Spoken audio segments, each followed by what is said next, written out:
Welcome in, Stormtrooper Storm Surge podcast at the half. If you can tell by BB's face, not exactly our favorite half of UFL football so far for the Orlando Storm. At this point, 18-0 your score. BP, the defense has done some tight things. The new guy, Amani Bledsoe, with an interception on the defensive line. Unfortunately, the high point for the Storm so far. That's where we are right now.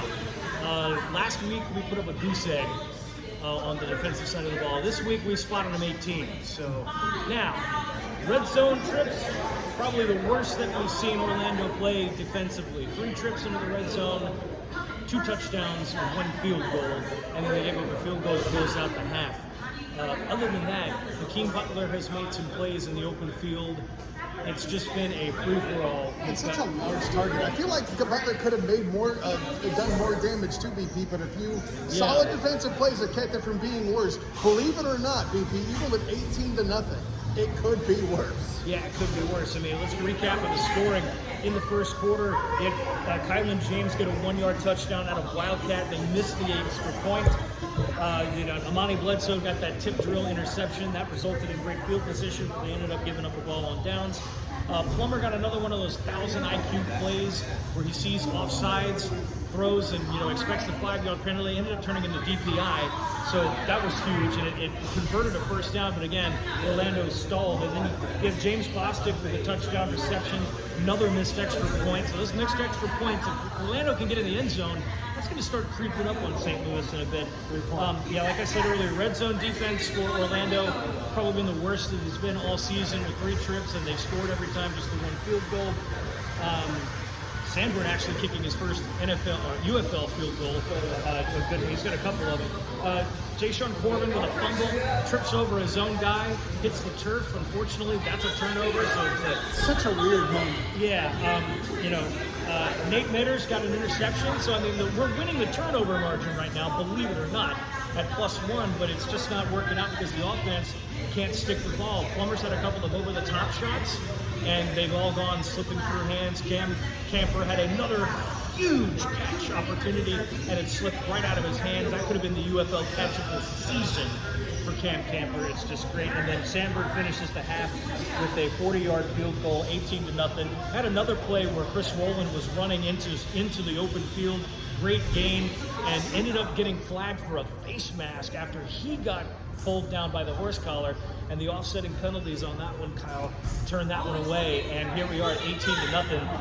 Anthony Becht is not happy on the sidelines right now. It is not looking good from that perspective, and I am sure there's going to be a conversation at the half. Yeah, and you can't blame Coach. Now, granted, some of it is just horrible luck, I feel like. The Corbin play, you trip over your own dude, and that's a fumble, that's unfortunate.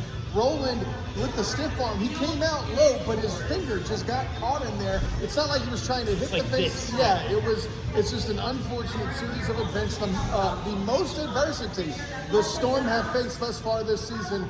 I know that saying is that you can't win them all, but boy, 18-0 was certainly not on the plate. Yeah, this is looking ugly for Orlando right now. If they can't get some points on the board and try to turn this around a little bit, they stand to be the first team in the UFL to get shut out in a blowout. So this is not looking good right now for Orlando. They got to get it together and see if they can string up a couple of touchdown drives. There's been some bright spots, but Plummer's not completing the passes. A couple of reads that are great, over the top.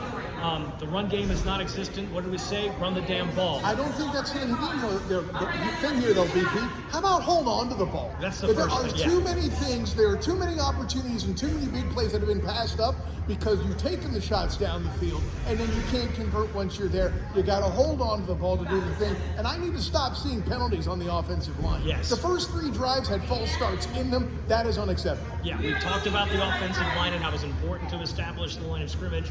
They haven't quite done that. Plummer has been sacked. The offensive line's making some mistakes, giving the 3 yards up. Which is why you can't run the damn ball. Why you can't do anything right now, because if you're behind the sticks and you're committing those penalties, you're going to end up in tight situations, and that's not Orlando's forte. This is an offense that is not designed to be behind the sticks like this. So they have got to make those corrections at the half. The defense is doing what they can right now, but they need to have some support from points on the board. Field goals would be nice, but you really need to open up with 6. Orlando gets the ball to start the half. They've had great field position, but haven't been able to finish. They've got to put the exclamation point on it in the first drive of the half, Kyle. Yeah, I can't put it any better than that. But listen, it's not time to give up hope yet. This group has come up with big plays and big moments before. The second half demands that now from the Orlando Storm. So, for your halftime report, make sure you check us out post-game. Hopefully it's not a therapy session. Hopefully it's a celebration of an amazing comeback.